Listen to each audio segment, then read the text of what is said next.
In front of me is Nubia Z60S Pro, and today I would like to show you how you can open apps in split screen view.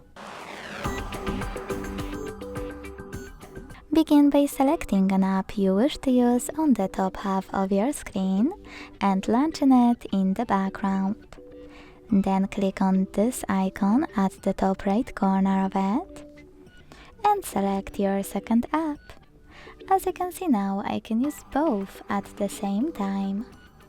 If you wish to go back from this mode, drag one of your apps all the way up or all the way down and hit home button.